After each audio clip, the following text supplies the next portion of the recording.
My name is Dorothy Washington. I'm 72 years old, and I've been a faithful member of Greater Hope Baptist Church in Memphis, Tennessee, for the past 47 years. 47 years of Sunday service, Wednesday Bible study, choir practice, potluck dinners, and more church hats than I have space to store.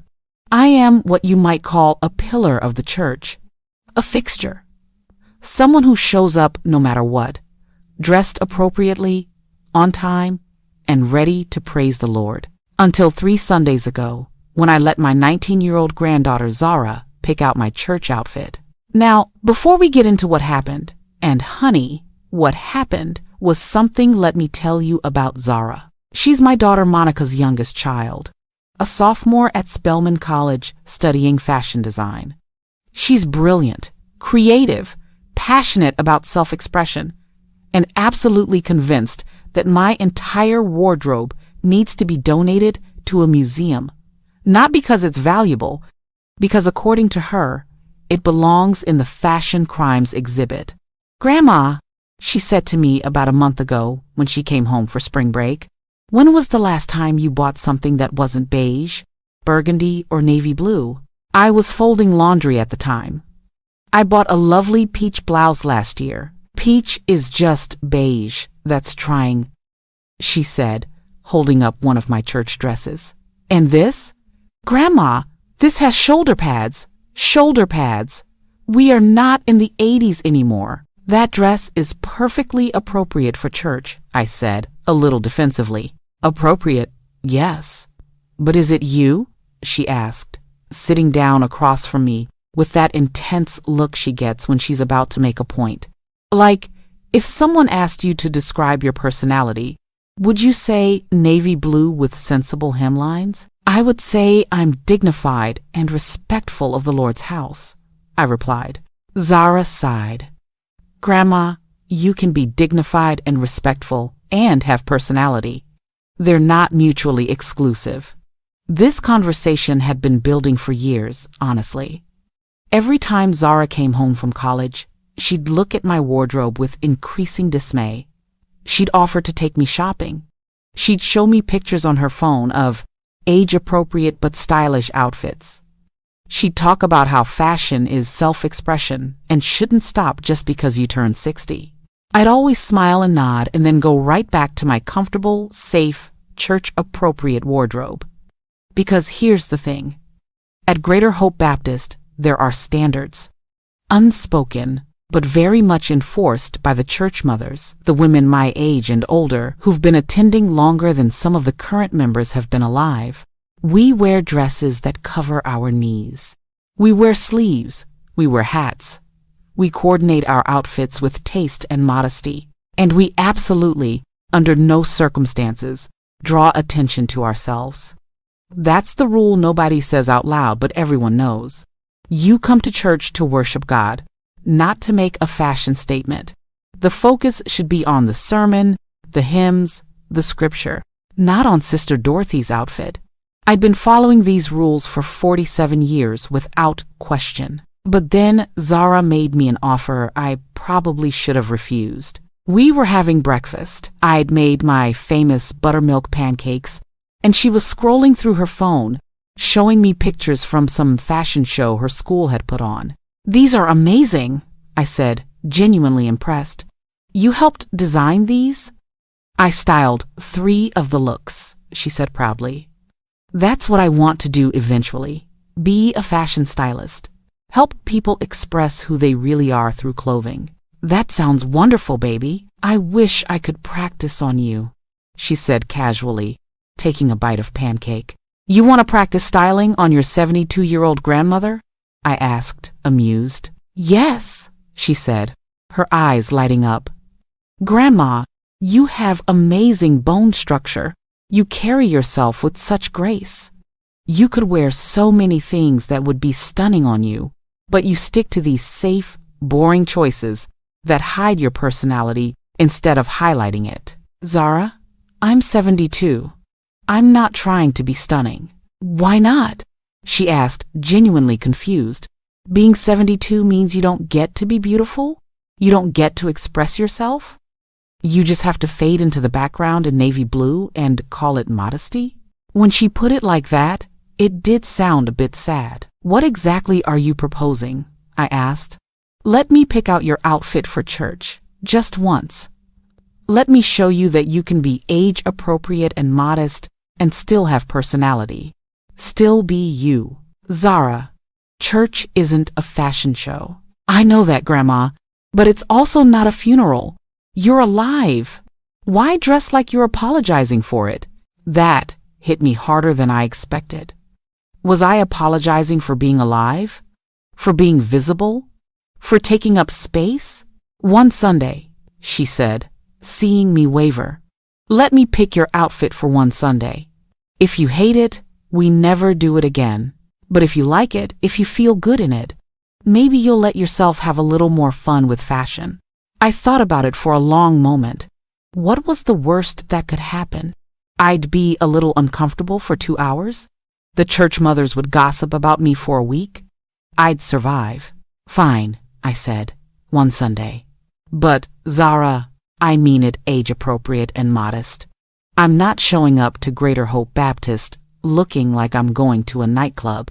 I promise, she said, already pulling me toward my bedroom. Trust me, Grandma, I've got vision. That should have been my first warning. Anyone who says, I've got vision with that much enthusiasm is about to do something dramatic.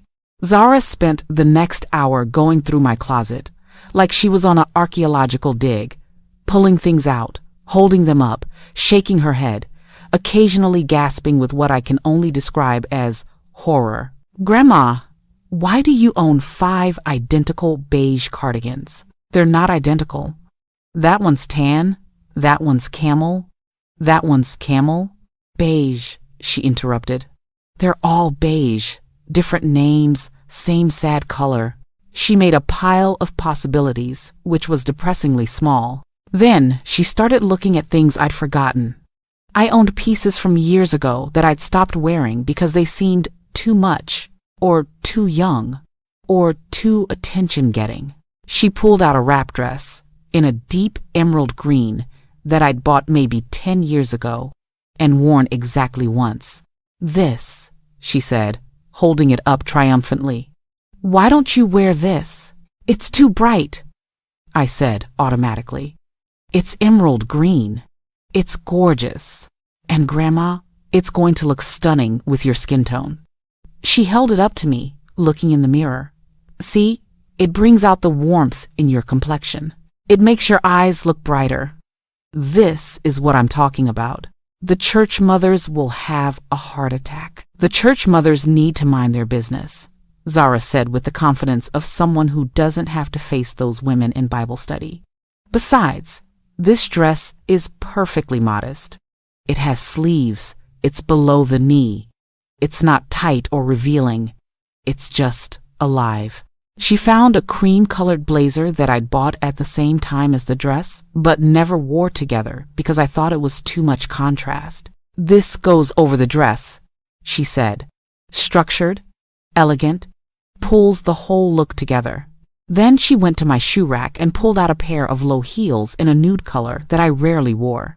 These, she said, simple, classic, elongate the leg. I usually wear my black sensible pumps. Sensible is code for boring, she said, grinning. Trust the process, Grandma. But the real moment of controversy came when we got to accessories. I have a collection of church hats. I'm talking about a serious collection. Hats in every color, every style, accumulated over decades. Wide brims, small brims, flowers, feathers, bows. They're stored in hat boxes in my closet, carefully maintained, each one paired with specific outfits. Zara looked at my hats with the same expression she'd had for the beige cardigans. Grandma, she said carefully, I love that you love hats. I respect the tradition, but for this outfit, I don't think we need a hat. The words hung in the air like blasphemy. No hat? I repeated. Zara, I always wear a hat to church. All the church mothers wear hats. It's what we do. I know, she said. And that's exactly why we're not wearing one this time. Because everyone expects it. Because it's what you always do. But what if, just this once, you did something unexpected? The church mothers will definitely have something to say about that. Let them say it, Zara said with a shrug. Grandma, you've been following their rules for 47 years. Maybe it's time to follow your own. I wanted to argue, but something about the way she said it made me pause.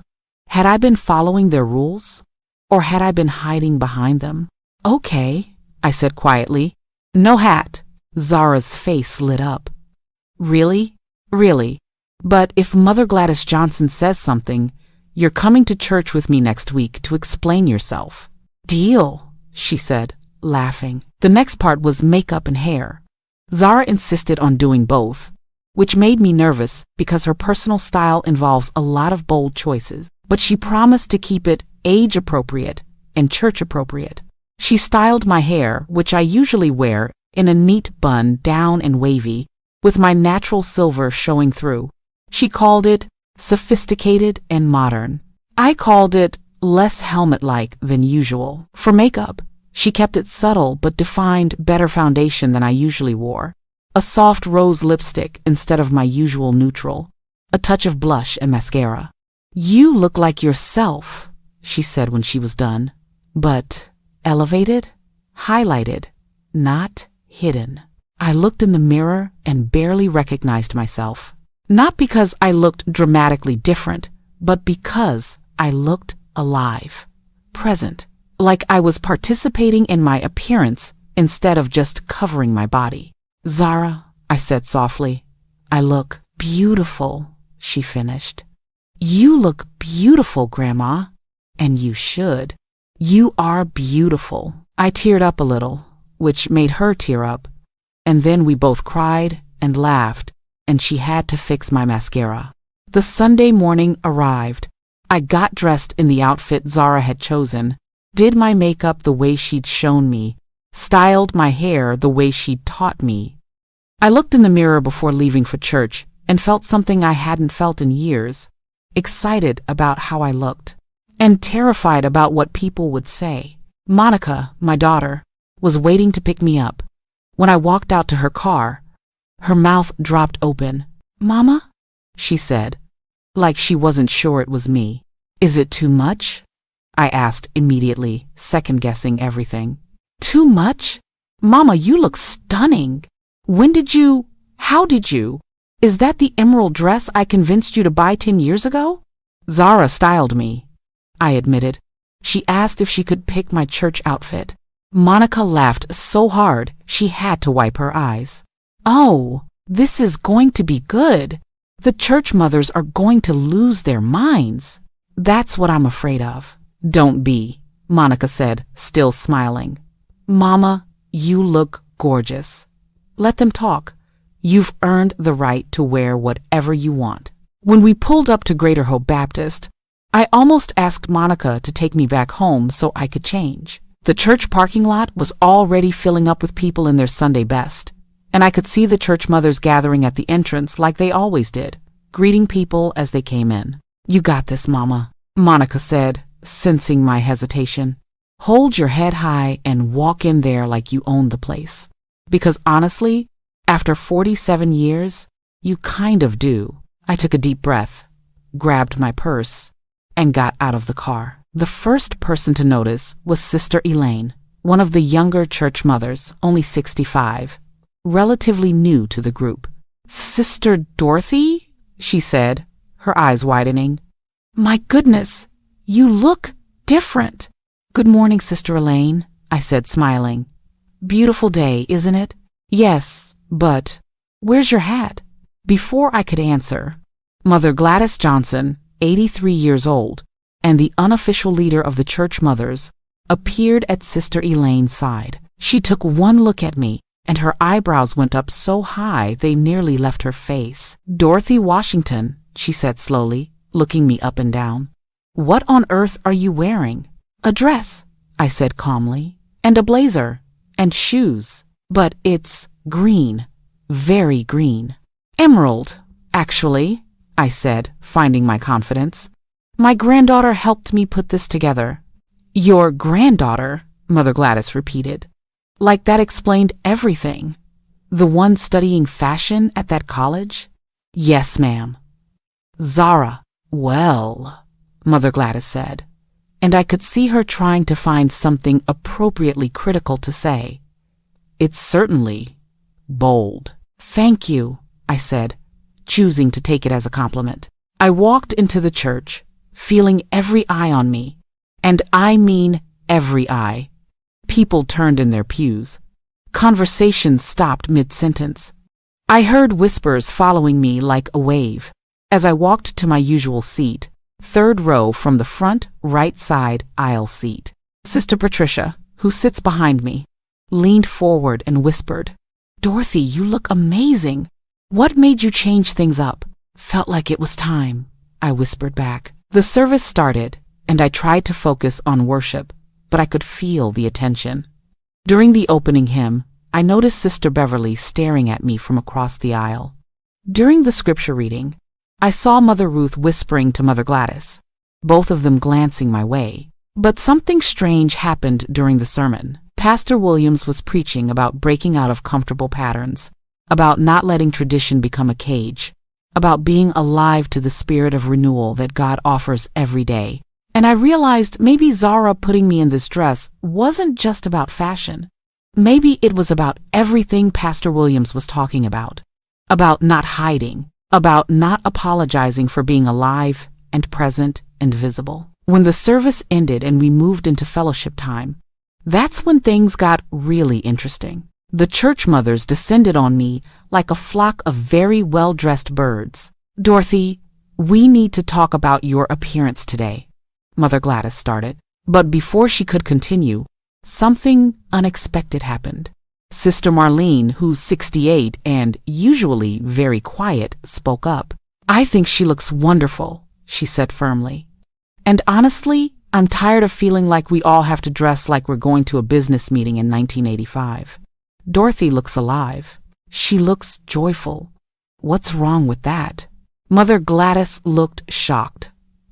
Sister Marlene, there are standards. Standards that who decided? Sister Marlene interrupted. I'd never heard her interrupt a church mother before. None of us had. Show me in the Bible where it says we have to wear hats in beige and look like we're apologizing for existing. I'll wait. A few of the younger women standing nearby started to smile. Sister Patricia added, I think Dorothy looks beautiful, and I think it's about time we stopped policing each other's appearance and started focusing on what's in our hearts. But tradition, Mother Ruth tried. Tradition is fine, Sister Patricia said. But tradition shouldn't be a weapon we use to keep each other small. I stood there, stunned, as these women, some I'd known for decades, started defending my right to wear emerald green to church. It turned into a full conversation right there in the fellowship hall, with more and more people weighing in.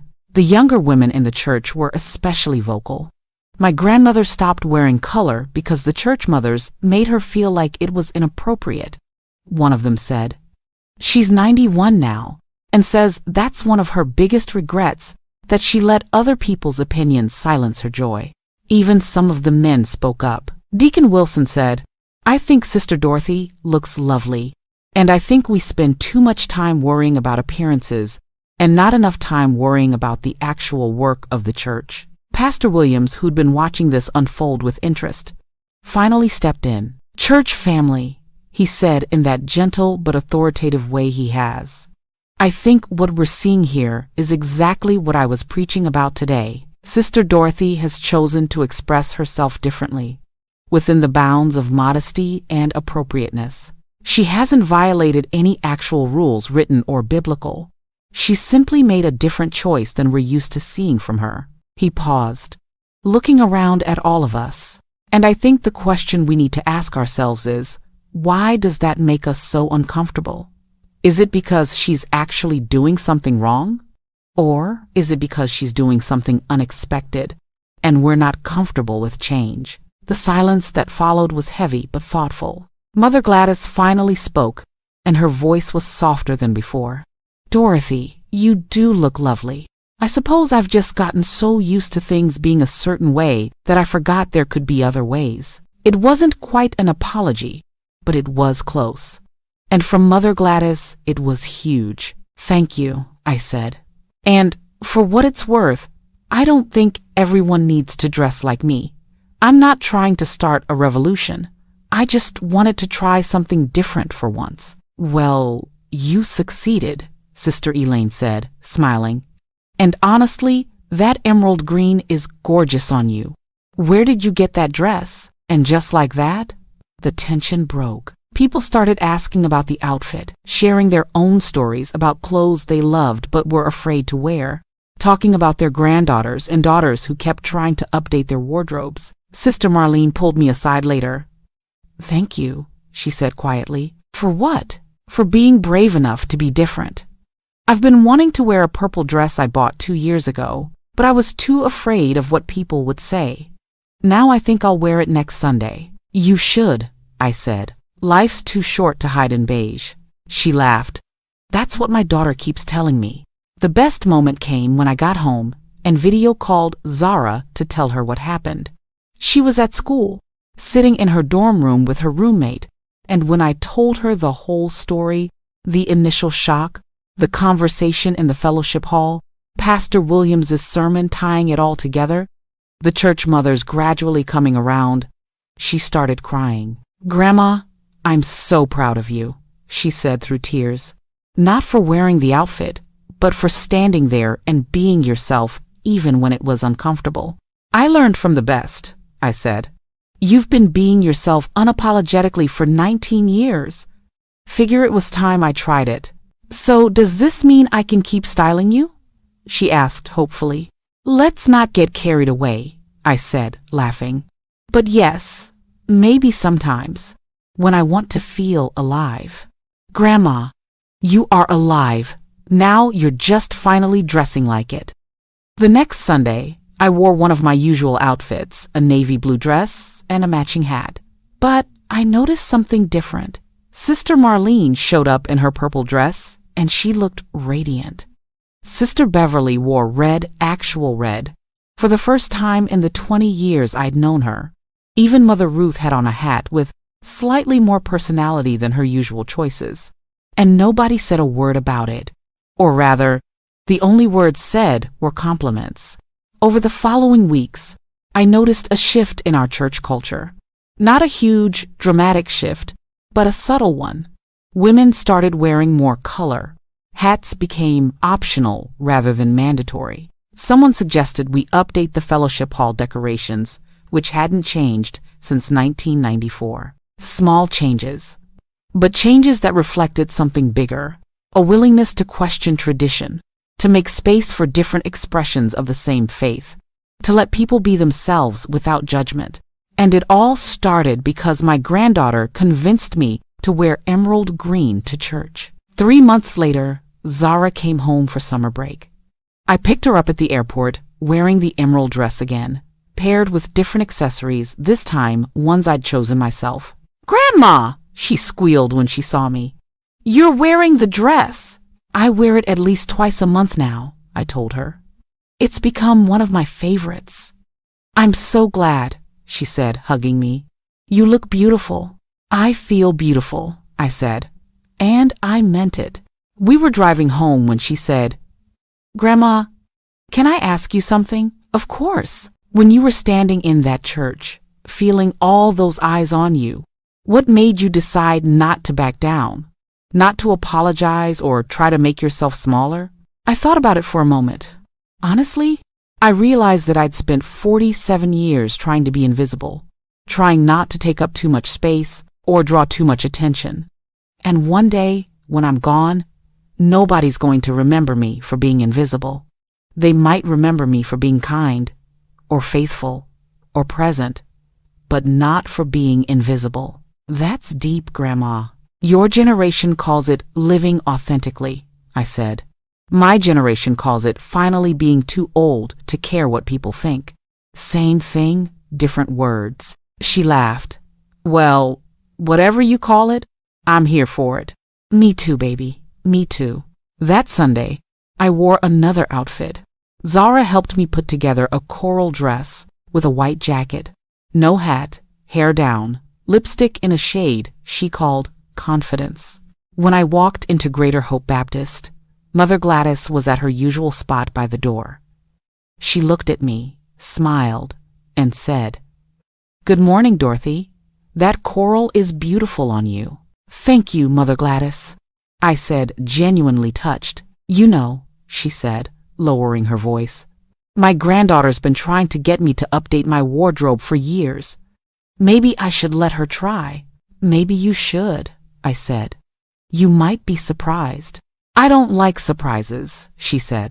"Neither did I replied, until I did." During the service, I looked around at my church family, some in traditional clothes, some in updated styles, all of us there to worship together. And I realized that the emerald dress had never really been about the dress at all. It was about permission. Permission to be seen. Permission to be myself.